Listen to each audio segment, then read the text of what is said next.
हरे कृष्णा राधे राधे। आपका स्वागत है आपके अपने चैनल राधा कृष्ण लीला में। आज माघ मास की कृष्ण पक्ष की चतुर्थी तिथि है और आज के ही दिन संकट चौथ का व्रत रखा जाता है।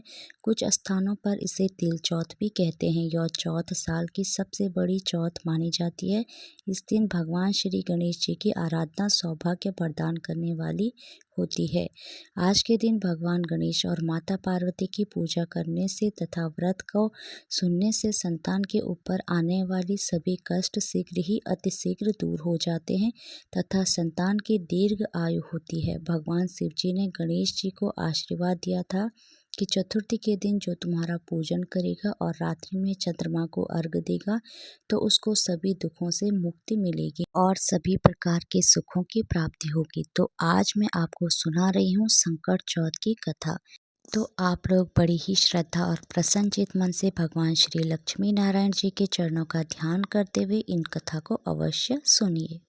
एक बार युधिष्ठिर ने भगवान श्री कृष्ण से पूछा कि हे माधव, माघ महीने में किस गणेश की पूजा करनी चाहिए तथा इसका क्या नाम है। उस दिन पूजन में किस वस्तु का नैवेद्य अर्पित करना चाहिए और क्या आहार ग्रहण करना चाहिए, इसे आप सविस्तार बतलाने की कृपया करें। गणेश जी ने कहा कि हे युधिष्ठिर, माघ मास में भालचंद्र नामक गणेश की पूजा करनी चाहिए।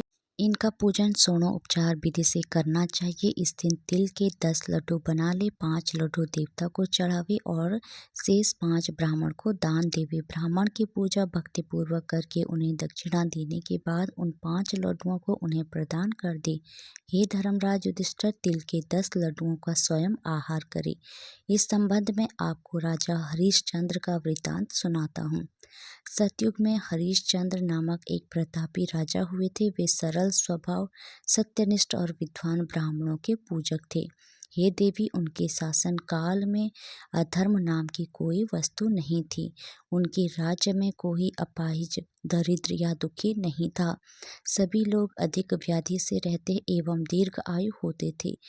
उन्हीं के राज्य में एक ऋषि शर्मा नामक तपस्वी ब्राह्मण रहते थे। एक पुत्र की प्राप्ति होने के बाद ही वे स्वर्गवासी हो गए। पुत्र का भरण पोषण उनकी पत्नी करने लगी। वह विधवा ब्राह्मणी भिक्षाटन के द्वारा पुत्र का पालन पोषण करती थी। उस ब्राह्मणी ने माघ मास की संकटा चतुर्थी का व्रत किया। वह पतिव्रता ब्राह्मणी गोबर से गणेश जी की प्रतिमा बनाकर सदैव पूजन किया करती थी। हे पार्वती, भिक्षाटन के द्वारा ही उसने पूर्वोक्त रीति से तिल के इस लड्डू बनाए। इस बीच उसका पुत्र गणेश जी की मूर्ति अपने गले में बांधकर स्वेच्छा से खेलने के लिए बाहर चला गया। तब एक नर पिशाच कुम्हार ने उस ब्राह्मणी के 5 वर्षीय बालक को जबरन पकड़कर अपने पाँव में छोड़कर मिट्टी के बर्तनों को पकाने के लिए उसमें आग लगा दी। इधर उसकी माता अपने बच्चों को ढूंढने लगी और उसे न पाकर वह बड़ी व्याकुल हुई। वह ब्राह्मणी विलाप करती हुई गणेश जी की प्रार्थना करने लगी कि हे गणेश जी, विशाल शरीर वाले, हे सूर्य नारायण की लाली के दृश्य कांतशाली, हे सुंदर जटा समूह को धारण करने वाले, आप इस दुखियारनी की रक्षा कीजिए। हे गजानन, हे चारों भुजाधारी, हे मस्तक पर चंद्रमा को धारण करने वाले, हे विनायक, हे अनाथों के नाथ, हे वरदायका, मैं पुत्र के वियोग में व्यथित हूँ, आप मेरी रक्षा कीजिए। वह ब्राह्मणी इसी प्रकार आधी रात तक विलाप करती रही। प्रातःकाल होने पर कुम्हार अपने पके हुए बर्तनों को देखने के लिए आया। जब उसने आवा खोल के देखा तो उसमें जांग भर पानी जमा हुआ पाया और इससे भी अधिक आश्चर्य उसे तब हुआ जब उसमें बैठे एक खेलते हुए बालक को देखा। ऐसी अद्भुत घटना देखकर वह भयवश कांपने लगा और इस बात की सूचना उसने राज दरबार में दी। उसने राज्यसभा में अपने कुकृत्य का वर्णन किया। कुम्हार ने कहा कि हे महाभाव, हे प्रज्वलित अग्नि के समान तेजवान, हे महाराज हरिश्चंद्र, मैं अपने दुष्कर्म के लिए वध के योग्य हूँ। उसने आगे कहा, महाराज, कन्या के विवाह के लिए मैंने कई बार मिट्टी के बर्तन पकाने के लिए आंवला लगाया, परंतु मेरे बर्तन कभी भी नहीं पके और सदैव कच्चे ही रह गए। तब मैंने भयभीत होकर एक तांत्रिक से कारण पूछा। उसने कहा कि चुपचाप किसी लड़के को तुम बलि चढ़ा दो, तुम्हारा आंवला पक जाएगा। मैंने सोचा कि मैं किसके बालक की बलि दूं। जिसके बालक की बलि दूंगा वह मुझे जीवित नहीं छोड़ेगा। इसी भय से हे महाराज, मैंने दृढ़ निश्चय किया कि इसे ही बैठाकर आग लगा दूंगा। मैंने अपनी पत्नी से परामर्श किया कि ऋषि शर्मा ब्राह्मण मृत हो गए हैं, उनकी विधवा पत्नी भीख मांगकर अपना गुजारा करती है, वह लड़के को लेकर क्या करेगी। मैं यदि उसके पुत्र की बलि दे दूं तो मेरे बर्तन पक जाएंगे। मैं इस जघन्य कर्म को करके रात में निश्चित होकर सो गया। प्रातः जब मैंने आँख खोलकर देखा तो क्या देखता हूँ कि उस लड़के को मैं जिस स्थिति में बैठा कर गया था वह उसी तरह निर्भय भाव से बैठा है और उसमें जांघ भर पानी भरा हुआ है। इस भयावह दृश्य से मैं कांप उठा और उसकी सूचना देने आपके पास आया हूँ। कुम्हार की बात सुनकर राजा बहुत ही विस्मित हुए और उस लड़के को देखने के लिए आए।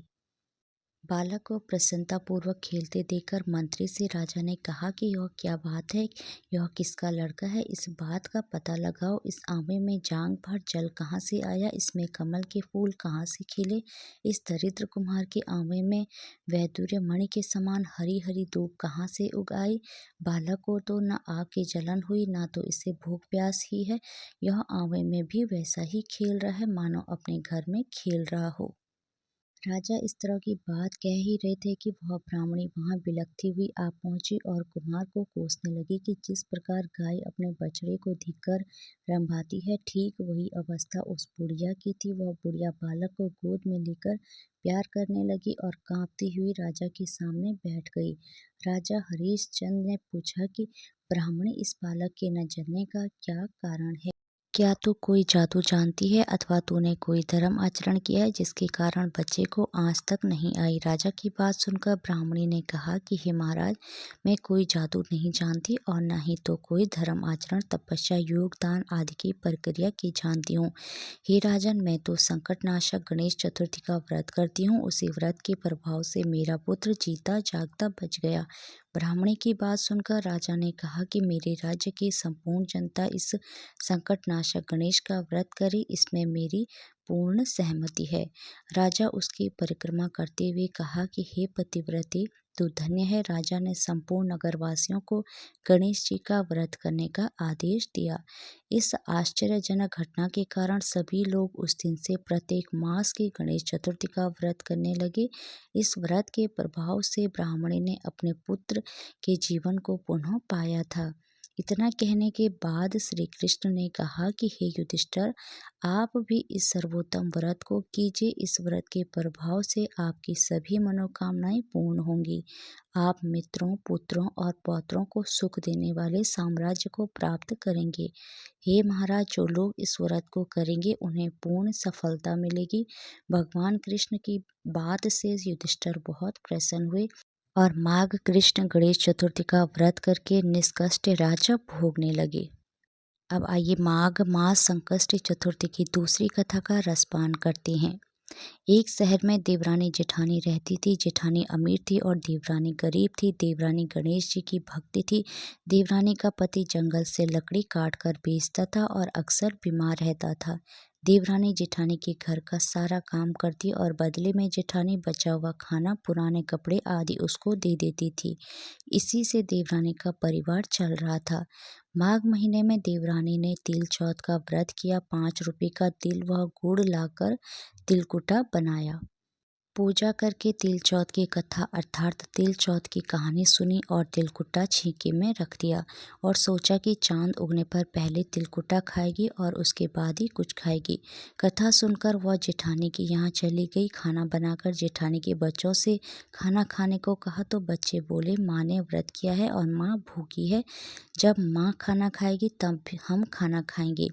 जेठानी को खाना खाने को कहा तो जेठानी जी बोली, मैं अकेला नहीं खाऊंगा, जब चांद निकलेगा तब खाएंगे, तभी मैं भी खाऊंगी। जेठानी ने उसे कहा कि आज तो किसी ने भी अभी तक खाना नहीं खाया तो मैं कैसे दे दूं, तुम सुबह सवेरे ही बचा हुआ खाना ले जाना।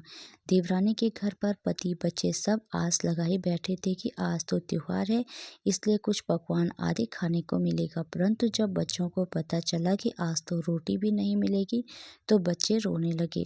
उसके पति को भी बहुत गुस्सा आया। कहने लगा, सारा दिन काम करके भी 2 रोटी नहीं ला सकती तो काम क्यों करती हो। पति ने गुस्से में आकर पत्नी को कपड़े धोने से मारा। धोना हाथ से टूट गया तो पाटे से मारा। वह बेचारी गणेश जी को याद करती हुई रोते रोते पानी पीकर सो गई। उस दिन गणेश जी देवरानी के सपने में आए और कहने लगे, धोने मारे पाटे मारी, सो रही है या जाग रही है? वह बोली, कुछ सो रही हूँ, कुछ जाग रही हूँ। गणेश जी बोले, भूख लगी है, कुछ खाने को दे। देवरानी बोली, क्या दूँ, मेरे घर में तो अन्न का एक दाना भी नहीं है। जेठानी बचा कुचा खाना देती थी, आज वो भी नहीं मिला। पूजा का बचा हुआ तिलकुटा छेकी में पड़ा है, वहीं खा लो। तिलकुटा खाने के बाद गणेश जी बोले, धोने मारे पाटे मारी, निमटाई लगी है, कहाँ निमटे? देवरानी बोली, ये पड़ा घर, जहाँ इच्छा है वहाँ निमट लो। फिर गणेश जी बोले, अब कहाँ पहुँचूं? अब देवरानी को बहुत गुस्सा आया कि कब से तंग करे जा रहे हो। सो बोली, मेरे सर पर पूछो और कहाँ पहुँचोगे? सुबह जब देवरानी उठी तो यह देखकर हैरान रह गई कि पूरा घर हीरे मोती से जगमगा रहा है। सिर पर जहाँ बिंदिया कजी पोंछने कर गए थे, वहाँ हीरे के टीके एवं बिंदी जगमगा रही थी। उस दिन देवरानी जेठानी के घर काम करने नहीं गई। बड़ी देर तक राह देखने के बाद जेठानी ने बच्चों को देवरानी को बुलाने भेजा। जेठानी ने सोचा कल खाना नहीं दिया, इसलिए शायद देवरानी बुरा मान गई है। बच्चे बुलाने गए और बोले, चाची चलो, माँ ने बुलाया है और सारा काम पड़ा है। दुनिया में चाहे कोई मौका चूक जाए, पर देवरानी जेठानी आपस में कहने का मौका नहीं छोड़ती। देवरानी ने कहा, बेटा बहुत दिन तेरी माँ के यहाँ काम कर लिया, अब तुम अपनी माँ को ही मेरे यहाँ काम करने भेज दो। बच्चों ने घर जाकर माँ को बताया कि चाची का तो पूरा घर हीरे मोती से जगमगा रहा है। जेठानी दौड़ती हुई देवरानी के पास आई और पूछा कि ये सब हुआ कैसे। देवरानी ने उसके साथ जो हुआ वो सब कह डाला। घर लौटकर जेठानी अपने पति से कहा कि आप मुझे धोने और मारे से मारो। उसका पति बोला कि भली मानस, मैंने कभी तुम पर हाथ भी नहीं उठाया, मैं तुम्हें धोने और पाटे से कैसे मार सकता हूँ। वह नहीं मानी तो और जिद करने लगी। मजबूरन पति को उसे मारना पड़ा। उसने ढेर सारा घी डालकर चूरमा बनाया और छीके में रखकर सो गई। रात को चौथ विनायक जी सपने में आए, कहने लगे, भूख लगी है, क्या खाऊं?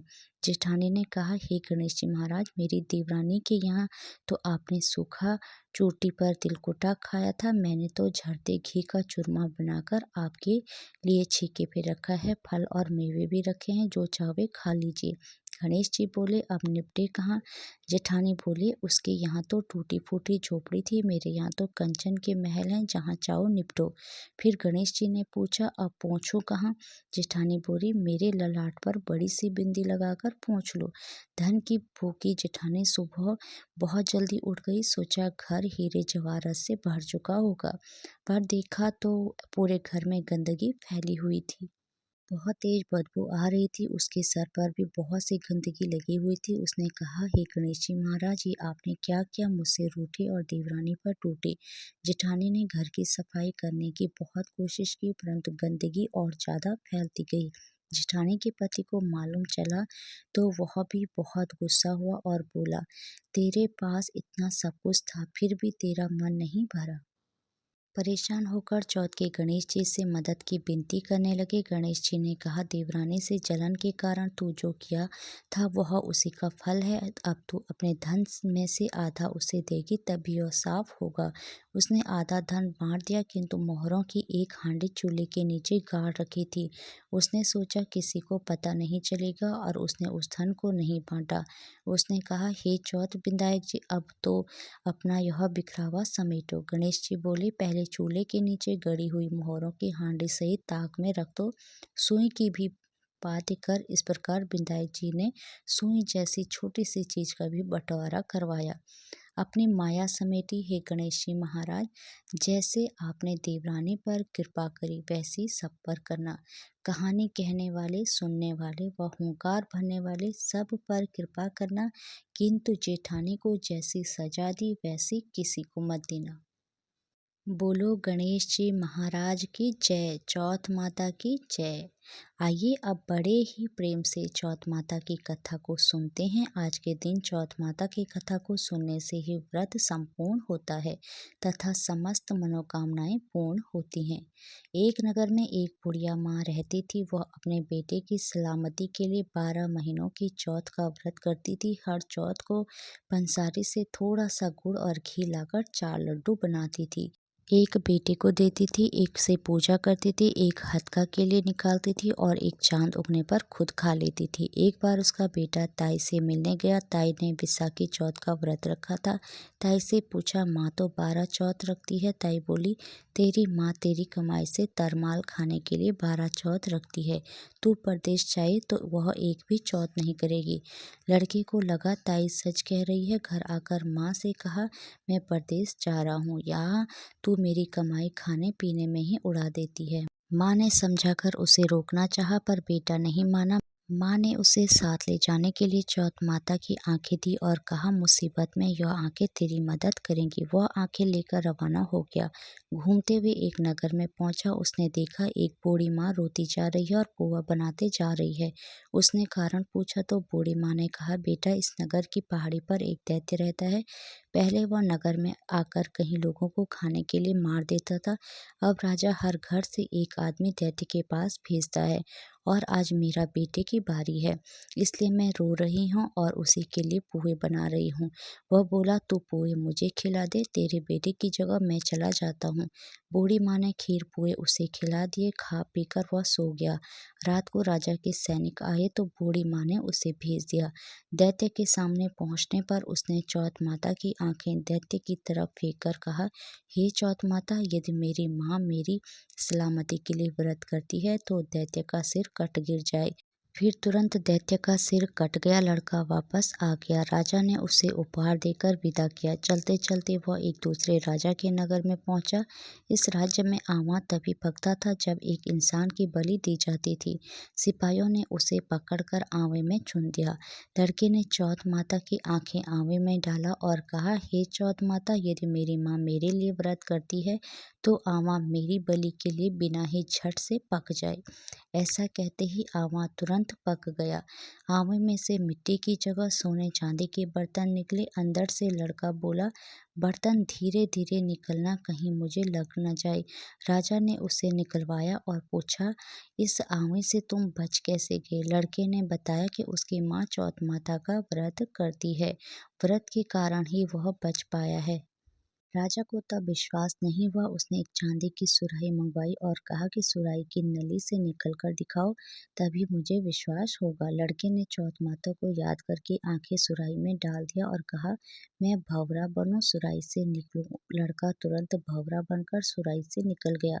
तब राजा ने खुश होकर राजकुमारी की शादी उसके साथ करवाई और सभी लोगों को चौथ माता का व्रत करने को कहा। एक दिन उसे माँ की याद आई। उसने राजा के पास जाकर खुद के नगर जाने की इच्छा जाहिर की। राजा ने रथ, घोड़ा, हाथी और खूब सारा दान दहेज देकर उन्हें विदा किया। चौथ के दिन वह अपने नगर पहुंचा।